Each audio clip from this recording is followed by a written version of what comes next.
told you this was coming. Here it is. In my last market update, I said the condo market deserved its own conversation because the numbers, when you run them, they're going to surprise you. They surprised me.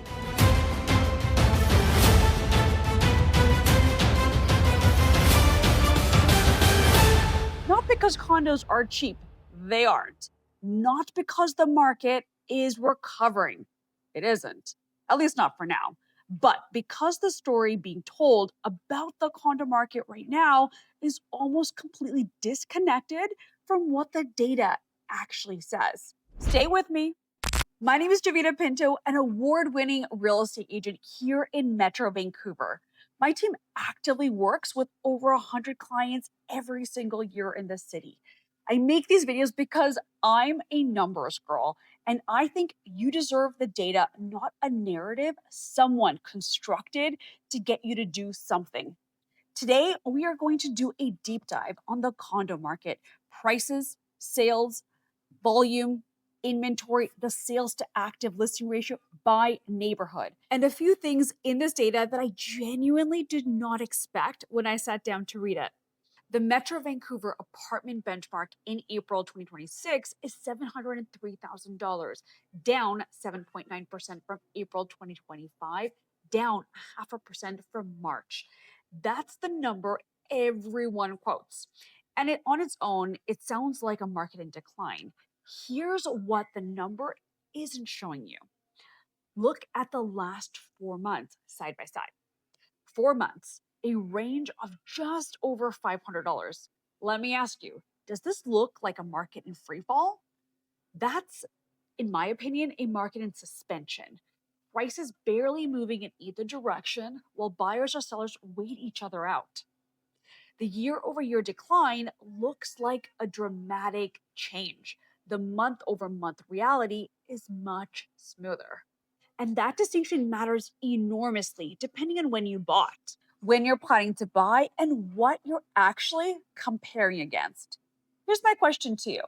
If prices have been essentially flat for 4 months, at what point does the condo market is declining become an inaccurate description?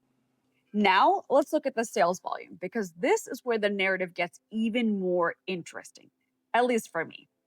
January was the worst month for condo sales in the market in recent memory, down 34.5% year over year. By April, the gap has narrowed to 10.7%. Is 10.7% below last year good? No, especially since we thought that last year was the slowest real estate market in decades. But the direction of travel matters as much as the number itself. We are moving from deeply negative towards less negative. This is my grain of salt. So, yeah, that is not a recovery, but it is a trend that the headline condo market is struggling completely obscures. Buyers are shopping at their pace, a cautious pace, but they're buying. This is the section I wanted to get to because this is where the data genuinely surprised me. Quick refresher on how the sales to active listing ratio works. It measures the percentage of active listings that actually sell in a given month. Historical data tells us that when a ratio sits below that 12% for a sustained period, downward pressure typically follows. When it clears that 20% and holds there, upward pressure emerges. Now, here are the April 2026 sales to active ratios for apartments by neighborhood. Every single one of these numbers is above 20%. Everyone. This is the threshold at which the upward pressure historically emerges. And yet, prices are flat to slightly declining. So here's the question that should stop you. If the sales to active ratio across every major condo submarket is above the upward pressure threshold, why are prices still soft? The answer is inventory composition. You've heard me say this before. The standing inventory in this market is largely accumulator product, which is listings that have been sitting for weeks or months, relisted, repriced, struggling to find a buyer. The ratio looks strong because fresh, well priced listings are selling. The stale, overpriced ones are dragging the benchmark down. The gap between what's selling and what's sitting is where the real intelligence lives in the market. And it tells you something that the benchmark price alone cannot. The condo market is not uniformly soft, it is selectively soft. And buyers who understand that distinction have a significant advantage. Let's talk about Vancouver specifically, because it has two very different stories depending on which part of the city you're looking at. Vancouver West, the surprise. The Vancouver West apartment benchmark in April 2026 is $790,300, down 6.8% year over year. Here's the unexpected piece. Month over month, Vancouver West apartments are up 1.4% in April. Yay! While the regional benchmark fell 0.5%, Vancouver West moved in the opposite direction. That is the strongest single month over month apartment price move in Metro Vancouver in April 2026. Is 1 month a trend? No, but it is a data point that deserves attention, particularly because Vancouver West has been one of the softer markets over the past year. Something moved in April. Worth watching is all I'm saying. Now, downtown. I'm going to be direct about this. Vancouver West, which includes downtown and the West End, has 744 active apartment listings in April alone. That is the single largest concentration of apartment inventory in Metro Vancouver. Year to date, 2,530 apartment listings have hit the market in that corridor. For buyers, this is where you have the most choice and the most negotiating leverage. The inventory is deep, and a meaningful portion of it is motivated product that has been sitting for months. For sellers in this corridor, you are in the most competitive environment in the region. If your unit is not priced correctly and presented exceptionally, you are competing against hundreds of alternatives. This is not a market that rewards a wishful pricing strategy. The month over month uptick is encouraging. The inventory reality demands honesty. Burnaby is where the data produces the most interesting contradiction. Detached home sales in Burnaby were up 55.9% year over year in April, the single largest detached sales jump in Metro Vancouver. Everyone is talking about Burnaby detached. Nobody is talking about Burnaby condos. Burnaby North apartments are up 1.1% month over month. Burnaby East up 0.5%.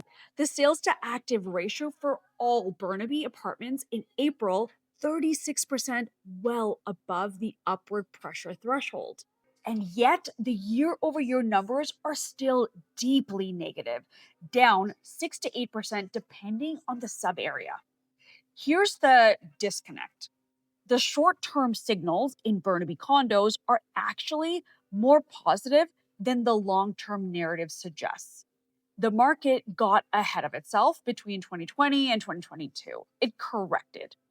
And now the monthly data is starting to show signs that the correction may be finding a floor, at least in certain pockets. In my opinion, Burnaby North is particularly worth watching. The ratio is strong. The month over month price is moving in the right direction, and the benchmark at 695,500 represents a meaningful discount from where it was 12 months ago. New Westminster doesn't get enough credit on market updates, so let's fix that. Apartment benchmarks in April 2026, 595,600, down 8.7% year over year, up 0.6% from March. One of a few condo markets in Metro Vancouver that posted a positive month over month in April, while the other areas declined. But here is the number that should make every first time homebuyer in the city pay attention. The sales to active listing ratio for apartments in New Westminster in April 2026, 33%. 33%. In a market where 20% is the threshold for upward price pressure, this means for every 100 active apartment listings in New Westminster, 33 are selling every month. That is a functioning market, not a soft one. Now, here's the small reference to ownership I want to make, and I want to make it once, clearly, and move on. The average one bedroom unfurnished in New Westminster, according to April 2026 lived out rent report, is $1,902 per month. The benchmark price for a condo is $595,600.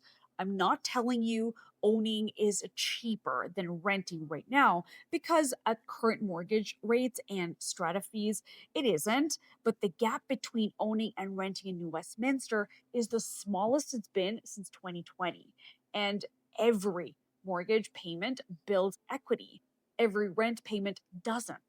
If you are a first time homebuyer who has been waiting for this market to make sense, New Westminster is the most interesting data point right now. A one bedroom condo is not a forever home, it's a launching pad. The buyer who enters today holds for 5 to 7 years and sells to upsize is in a fundamentally different financial position than someone who rented for 5 years and saved nothing towards equity. That's not a sales pitch. I mentioned to you that I'm a numbers girl, so that's just the math. Okay, here's the pushback I'd give myself if I was sitting across myself. The condo market has elevated inventory, 16,236 active listings across Metro Vancouver, 37.9% above the 10-year seasonal average. A meaningful portion of that inventory is in the apartment segment.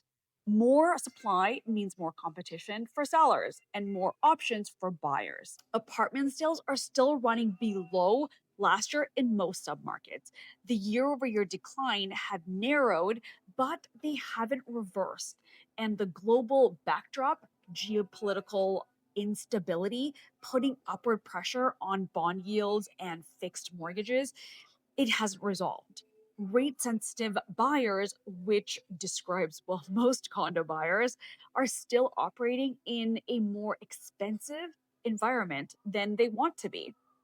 What I can tell you is that the data in April 2026 does not support the narrative that the condo market is in a free fall. It supports the narrative that the condo market is in a holding pattern. With sales to active ratios above the upward pressure threshold in almost every submarket, prices essentially flat for 4 months, and sales volumes slowly recovering from January's lows. That's not a disaster, friends. Here's the condo market in April 2026 in plain language. Prices are flat, not falling. Sales are recovering, not recovered. The sales to active ratio across every major submarket is above the upward pressure threshold, which means the underlying demand is there, even if the headline numbers don't show it yet.